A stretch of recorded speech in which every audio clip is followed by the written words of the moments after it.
Hello YouTube, my name's Chris Hall. I live in Durham, North Carolina, and this is my first YouTube video. And I'm basically just going on here to tell my story, to tell about the events that have happened in my life in the last year and a half, events that have definitely changed my life. And I hope to impart something in my story here which may help you, the listener, in any way possible. Whether you gain some strength, whether you gain some hope, whether you gain some inspiration, or maybe some comedic value out of my story. Yeah, that's my goal here, is to tell my story. And yeah, so about a year and a half ago, I'm just going to go to January 1st, 2022.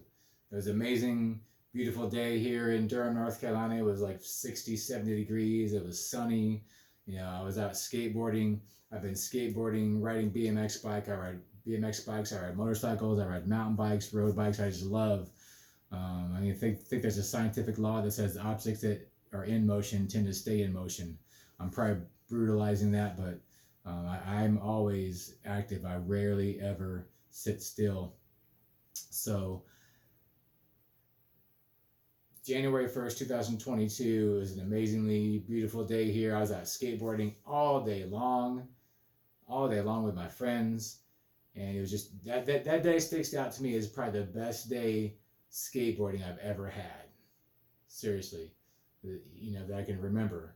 Um, so fast forward a little bit, on that day, me and my friend were skating at the spot, and I had a, you know, you fall down when you skateboard, but you get back up. I mean, that's what skateboarding teaches you: fall down, get back up, do it again. Fall down, get back up. The cycle is repeated. So had a pretty bad crash. Actually ate dirt. Fell on my face and kind of actually did literally was spitting dirt and grass out of my mouth. As I thought it was funny. I laughed at myself. But since that day, I noticed a steady decline in my physical condition, how dexterous I was, or my body was definitely getting or feeling very weird. And in August, it seemed to get worse.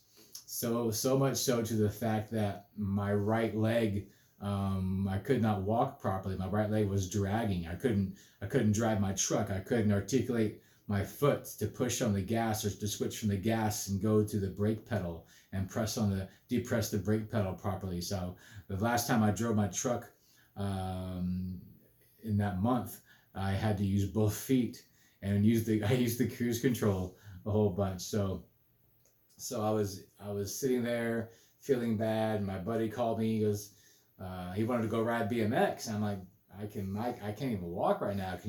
I can't drive my truck. Can you come and take me to the store so I can buy some dog food for my dog and buy me some food so I can make some food here? And I had been to an orthopedist, and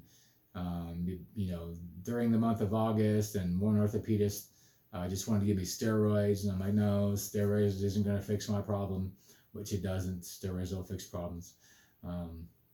So I went to another orthopedist, and he had, prescribed a complete MRI of my my spinal cord, from my neck down to the base. And they, of course, said, it looks like you have lived a rough and tumble life, and you're very active, but we don't see anything wrong here. So my buddy brought me back to my house, and so I was sitting here in my back room, just sitting on the couch, feeling sorry for myself, feeling sad, feeling miserable. I thought this was all spine related, all the degeneration, all the sensation I was feeling in my leg and my arms and stuff, and I felt super, super weird. So I was sitting there probably with ice on my neck. I was icing my neck every 20 minutes. And so I was sitting there, and I had this huge seizure. My whole body started flipping out. I started kicking, and I was like doing the mosh pit by myself. My dog thought I was partying, so he started humping me. And I was awake during this whole experience. My body was just going nuts. I was awake the whole time, and I was trying to make my body dial 911. I kept saying dial 911 while I'm flipping out. I can't control anything. And then it just stopped, and I fell to the ground. The whole right side of my body was paralyzed, completely not working. I found my phone. I kicked it under my little couch back there in my back room. And I called my buddy who would just take me to the grocery store and to get some dog food. And he's a firefighter, so he knows all about this stuff. And he said, yeah, you want to go to your front door and unlock your front door so the paramedics don't have to kick your door in. And he asked me a couple questions. I'm like, I don't know, I just had a spasm. I didn't know I had a seizure. I'd never had one. I've been healthy for, the 50 years I've been on this planet. I am healthy. And I'm going to talk more about that later on in future podcasts. I am healthy. I am. So I just had this huge seizure, had to crawl about 10, 15 yards to I don't know how far it is, like from my back room to my front door. I live in a small house. But still, it took me, it was very hard. It was very difficult to get to my front door. And then to reach up and unlock the door and open it and just lay there while the paramedics, I heard them coming, and they came and got me. And luckily my dog was friendly to him, because sometimes he's not friendly with strangers, but it was good for him. He was good with him. So they loaded me up in the ambulance, took me to Duke Regional, and all the doctors and nurses at Duke Regional. I freaking love you guys. You guys are all amazing. I have a newfound love and respect for nurses that I did not have before. Didn't really know what they did. So long story, this is a long story. I'm definitely shortening it down. So I'm sitting there in triage. They put this little, risk fall. They put a couple different bracelets on you. I was sitting there and I was like, well, this is it. This is where I am right now. And so I made the proper phone calls, calling my mother who's in Indiana.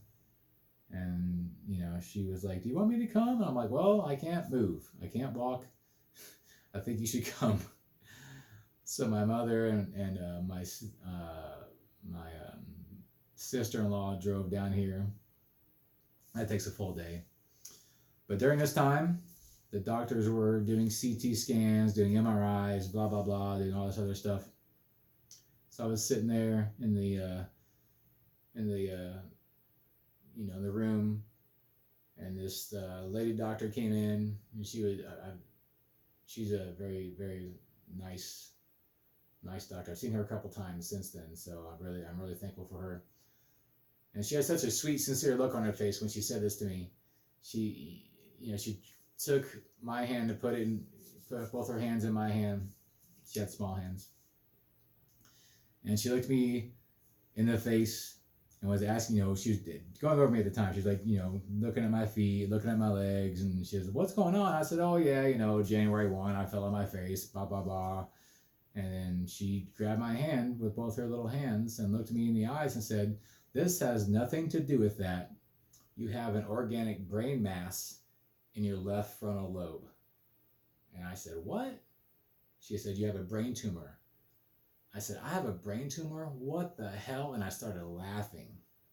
And it did, I guess that, she didn't really understand that, coping mechanism that I have to laugh in the face of death. But I laughed. I was like, I have a brain tumor? Are you kidding me? And it blew me away. I never in a million years would I thought that I would have gotten a brain tumor. So she left, and then the neuro doctor came in, and I think I went and got MRIs at that point. Got an MRI, and then my buddy called, and my buddy who took me to get groceries earlier that day, he was like, oh man, I'll bring you some dinner. So he brought me some cookout. Cookout is delicious. Chicken, cheese, bacon, tray chick. Milkshake with extra Reese's. And that's the jam.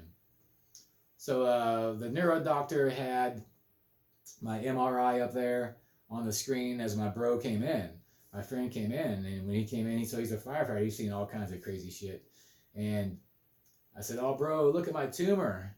He was like, whoa. And he was blown away. I mean, that's pretty crazy. And you can see on your screen a golf ball sized tumor right here on my head.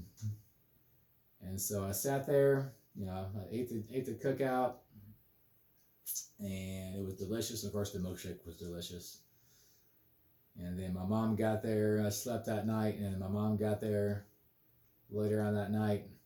And of course, she's just being mom, always worried, always concerned, kind of flipping out a little bit. And at first, I told her that I did not want to have surgery. At first, I was just going to let nature take its course. But then seeing my mom flip out, and then when she left and came back the next day, I changed my mind. I said, I'll have the surgery. And 7 days later, that was September 2nd. 7 days later, I had brain surgery. And I had brain surgery. And then I had to go through rehab. I just went to sleep. So I was hoping to have some kind of like grandiose vision or out of body experience. That didn't happen. I wish it didn't happen. Just let you know, I did not have a near-death experience. Did not have any out of body experience. I'm kind of bummed about that, but that didn't happen. So after brain surgery, I probably sat in bed for another couple of days. I didn't really feel too hot. I felt like I had a really bad headache, and I felt like I was really hungover. That's pretty much it, except I couldn't walk or move or anything. I could move the left side of my body, but my right side of my body still wasn't working so well. Then they put me in rehab wing there at Duke Regional on the 7th floor. And the 7th floor nurses and all the rehab, therapists, I love you guys. You guys are the best. Thank you so much. Thank you so much for everything you did for me. So I went to the rehab room, and this is really one thing that I want to bring out in all my videos, is basically how to think about every situation you're in. So when I was in this rehab room, I guess the hospital had elementary school children, school-age children come in and draw like on the ceiling tiles, because when you're laying there in bed, you can look up and see those pretty paintings that the children have drawn there, flowers, and there's like a sun, and they've written words on one of the ceiling tiles. So as I moved into that room for the first time, the ceiling tile said, "Everything is going to be okay." And I saw that, and as soon as I saw that, I knew I was thinking differently than I knew I should think differently than those words. And when my mom saw it, she said, "Oh, look, Chris, everything is going to be okay." And I said, "No, everything already is okay." Think about that for a second. Everything already is okay. That's my mindset. And that's where I'm going to go with future videos. I'm not sure if this is a vlog or a podcast. But yeah, I'm going to talk more about that, about how I think. I think this way because I've seen it work in my life, and it has worked very well with what I've been through.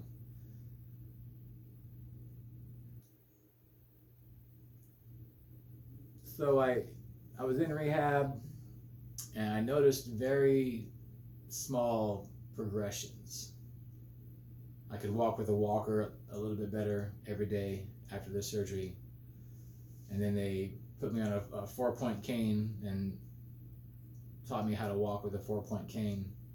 I was basically relearning how to walk again, which is an opportunity that I don't think too many people get in life, to relearn how to walk again. But I had that distinct opportunity to relearn how to walk. I don't really remember the first time I learned how to walk. I do remember the 2 or 3 times I relearned how to skateboard, and now I am relearning how to skateboard again. But I had to relearn how to walk. And then I think I was still in the bed, and I told my mom, I looked over at her, and I was like, I'm going to walk out of this hospital. And keep in mind, I don't think I could walk at all at this point in time. I think I was on a cane. I was on like what's that thing called? Totally losing it. But I could walk. I could only walk with assistance. So they got me on a 4-point cane, Then they got me to a single point cane. And then I started free walking. That's what you call walking in rehab, free walking.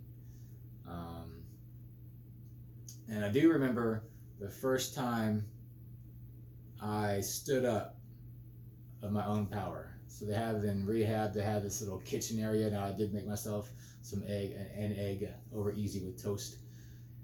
And the occupational therapist was teaching me how to use the kitchen counter and like use a chair and use the refrigerator and use the oven to like hold yourself up and to maneuver. But the first time I stood up, it felt so good. I could just feel energy, and of course there was blood flowing down to my feet for the first time in 2 weeks. The first time I stood up by myself, I just stood there and I looked over at her and I said, "This feels amazing." I felt the strength in my legs and feet again. I could feel the blood flowing. I just felt like pure energy from my feet. That felt amazing. And then as I was walking, relearning how to walk again, free walking, they had this little set of stairs in rehab, in the big rehab room. And I walked up those stairs for the first time. I cried. I seriously cried. I was just so thankful. And this whole event has just made me so happy and grateful to be able to walk again, to be able to walk my dog. So I walked up that fourth stair because, and I think this may be the reason why I was really, really thankful, because I knew that if I could walk up those four stairs, I could walk up the 24, 25, 26 stairs up to the greatest Mexican food in Durham, the Cosmic Cantina. It's like a double set, like 20 or 30 stairs. But once I walked up those four, I knew it was going to have me a burrito supreme. Couldn't wait for it. So, relearning how to walk, very interesting. And then 26 days in the hospital, 17 days after brain surgery, had the nurse hold my phone for me. I said, "Make sure to keep my body in frame." And so she kept my body in frame, and I walked out of the hospital under my own power. No cane, no crutches. I walked out of that hospital. So yeah, that's my story so far. I'm going to post more stories. And then, yeah, if you have any questions, leave them in the comments. I'm going to post a link to my Instagram so you can see me walking out of the hospital. You can see me on the treadmill, relearning how to walk again. I'll see what else I have on my phone. But yeah, I'm Chris Hull, and I think I'm going to call this podcast the Negative Thought Survivor Podcast because I survived negative thoughts. And yeah, if you like, subscribe, comment. Thank you.